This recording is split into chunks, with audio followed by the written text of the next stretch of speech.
What happened to an 11-year-old girl has changed the world.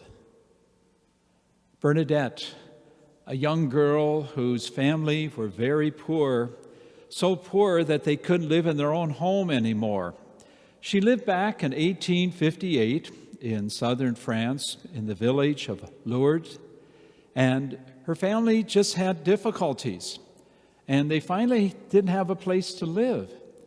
And a friend said they could go to an old abandoned prison. It wasn't very warm, but at least it had a roof over its head. And they lived there. And her life was so simple. She didn't go to school.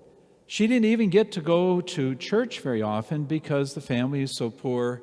And so, like most children her age, like yourselves, she would have received First Communion, but she had not yet. Things were not very good for her family. She was out playing with two friends by a little stream there, and she got separated from them. They are on one side of the stream, she's on the other side, and there's just some rocks, kind of a tall hill, small mountain. There's a cave there. And then, as we've heard, Mary appears to little Bernadette. Mary is dressed in white, holding a rosary, a rose at her feet, as we heard described so lovely before the Mass began. And there, she doesn't say anything to Bernadette. And Bernadette sees this and she just doesn't know what to do. And the friends ask about, what did you see? What were you doing? And she's hard to explain what happened. The next day she's playing there and the same thing happens again. And then Mary asks her, go, take a little water that's by the side of the rock there. Wash yourself in that. And she looks all over and there's nothing there. A few drops of water, can hardly make any mud even. And that she washed herself, that little bit of water. And she kept coming back there. She would come back 18 times.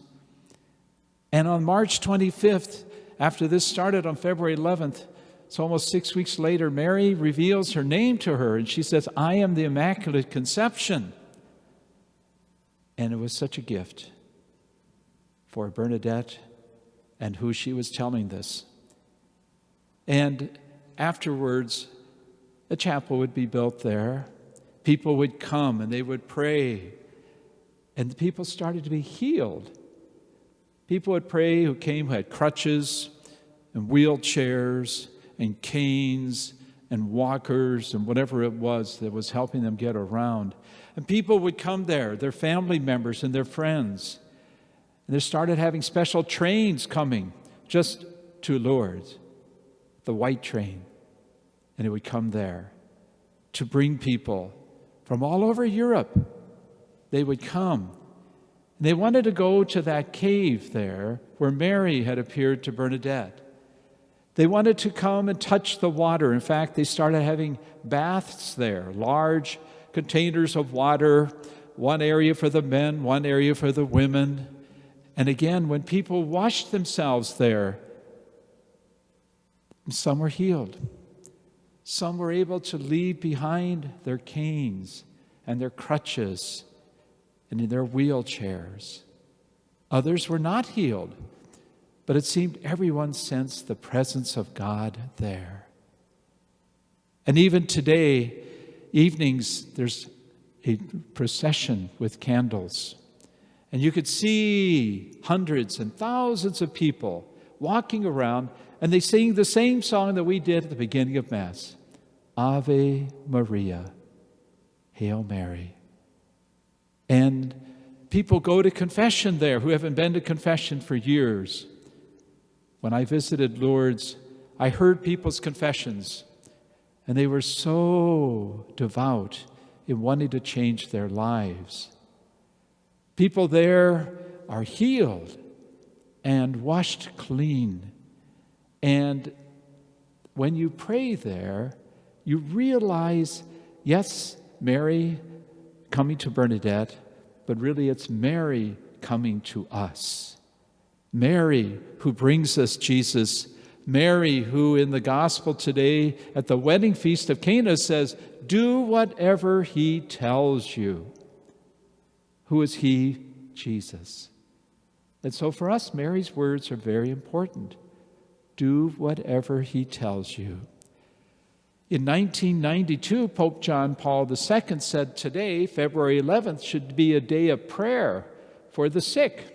So I'd like to make sure, and I'm sure we have the intentions here, we pray for those who are sick.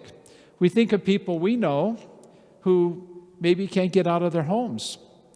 Maybe people we know that have been in a nursing home or assisted living facility, and they haven't been out hardly at all these last 10 months, now almost 11 months. How they would love to get out. They would love to be with other people.